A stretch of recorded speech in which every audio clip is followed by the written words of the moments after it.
अस्सलाम वालेकुम, क्या हाल है? होप ठीक होंगे, खैर से होंगे, खुश होंगे।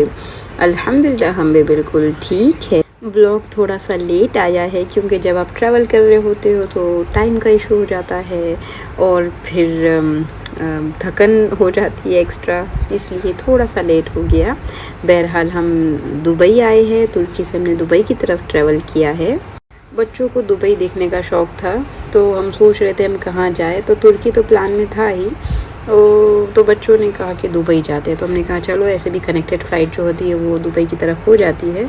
तो फिर हम दुबई आ गए हैं और ये हम रास्ते में जा रहे थे, तो मैंने बच्चों से ऐसे ही कहा कि भाई बताए बुर्ज खलीफा किधर है, चलो सब ढूंढो।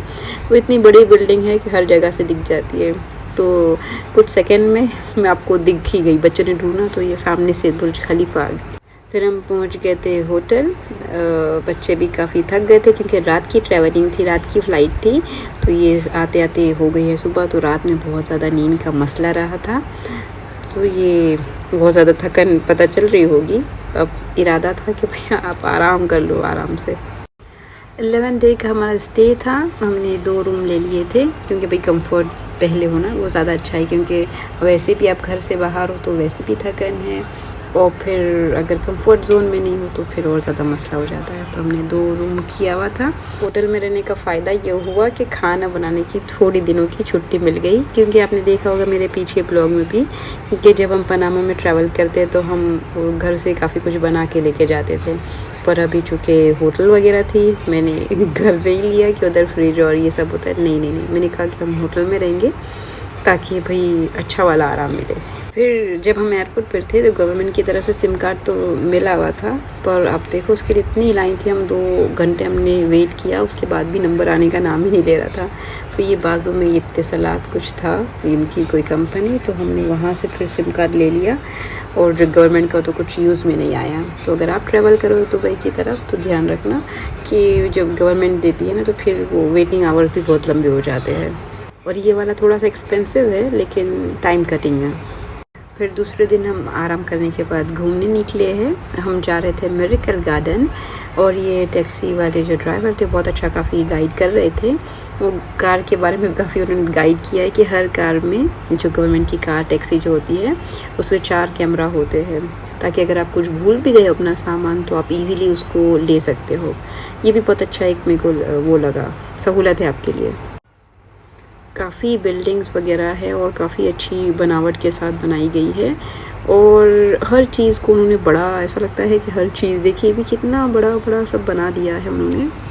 हम पहुंच गए हैं मिरेकल गार्डन में, और बहुत ही अच्छा ये गार्डन है और काफ़ी फेमस है और काफ़ी रिकॉर्ड होल्ड करता है ये गार्डन। जैसे कि वो एमिरेट्स का जो प्लेन है उस पर भी कितने फ्लावर उन्होंने इस्तेमाल किया है। आपकी जहाँ नज़र जा रही है वहाँ पर आपको फूल ही फूल दिखेंगे। ये तो इंसान के हाथ का बनाया हुआ गार्डन है, उसने उसको सजाया है, और तो इसकी इतनी वैल्यू है। लोग उसको कहाँ कहाँ से देखने आ रहे हैं, कितना उसके लिए पे कर रहे हैं, है ना। फ़ीस भी कोई एंट्री फ़ीस कोई मामूली सी नहीं होती, उसकी काफ़ी फ़ीस रखा है, तो लोग उसको पे करके देखने जा रहे हैं। तो फिर ख़्याल आता है कि फिर अल्लाह ने जन्नत कैसी बनाई होगी, कितनी खूबसूरत बनाई होगी कि इंसान उसका तसव्वुर नहीं कर सकता। तो क्या बिना पे किए जन्नत में जाना पॉसिबल हो सकता है, जब ये इतनी मामूली चीज़ पर नहीं पे के बगैर आप जा पा रहे हो। तो फिर जन्नत जो कि इंसान के तसव्वुर में नहीं आ सकती और कितनी खूबसूरत होगी, तो कैसे बिना पे किए इंसान जा पाएगा। और एक बात ये भी समझ में आती है कि ऐसी चीज़, ऐसी खूबसूरती और यहाँ पर बैठना इंसान को अच्छा लगता है।